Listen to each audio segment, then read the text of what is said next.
Well, hello. Today I'm going to harvest my worm castings. And for the previous weeks I have been doing the horizontal migration method.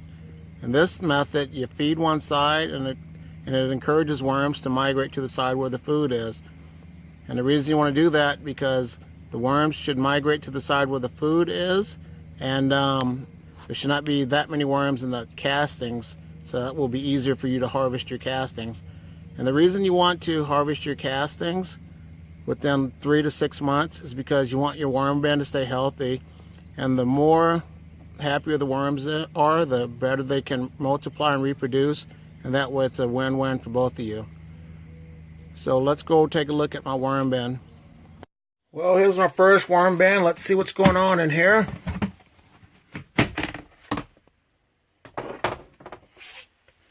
I fed this side, so we're going to see if they're moving on this side here. Yep, and they're coming over here. So that's good. And then what I'm going to do, I'm just going to take all this out, put the scraps back in, and then go from there and let the worms consume this. So I won't touch this for another, let's see, 4 months once I put new bedding in. When I put my worm bedding in, I use newspaper, cardboard, some eggshells for grit. When I first started out, I used peat moss, but I read and heard that some peat moss has harmful chemicals, so I no longer use that in my bed. So leave a comment in the box below and let me know your thoughts on peat moss. And also cocoa coir, I've never used that, but I've also heard and read that some cocoa coir can kill your worms too. And also, if I'm wrong about this, please let me know because I'm learning new things every day. So leave a comment in the box below. Now let's go look at worm bin number 2. Here's worm bin number 2. I fed this side for the previous weeks, and they should all be, majority of them should be on this side here. Yep, they're over there doing their thing once again, chowing down. What I'm going to do is harvest this side because these castings are ready to get out of here, and I want to start fresh. So let me go ahead and do my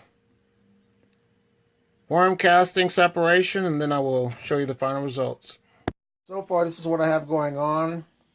This is what I've been taking out of this bin here. I've been sorting the paper and scraps, and they're here. The compost is in here, but I'm going to go outside and do the pyramid method. So all the worms that are in this bin, this tote, or this bucket, I mean, will go to the bottom. I will just have the castings that I can sift through later. So just now it's time to do this side over here. Well, I brought my bin outside, and what I have now is different individual piles for the worms that are still in the castings. And with the light affecting the worms, which they don't like light, they'll go to the bottom. So once this method is over, and I keep taking a little bit off the top layers, all my worms should be on the bottom, and they should be ready to go back into the bin. Yeah, this is what you want.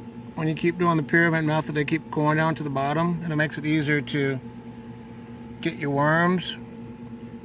So this is a great method while you're sorting worms through the castings also. Well, this is a time-consuming job when you're doing all your worms and your casting separation. So plan on, I'd say no less than 2 hours. And the larger the bin you have, the longer it's going to take. Well, that's it for now. But other than that, subscribe, like, leave a comment, and you guys have a great day. Bye.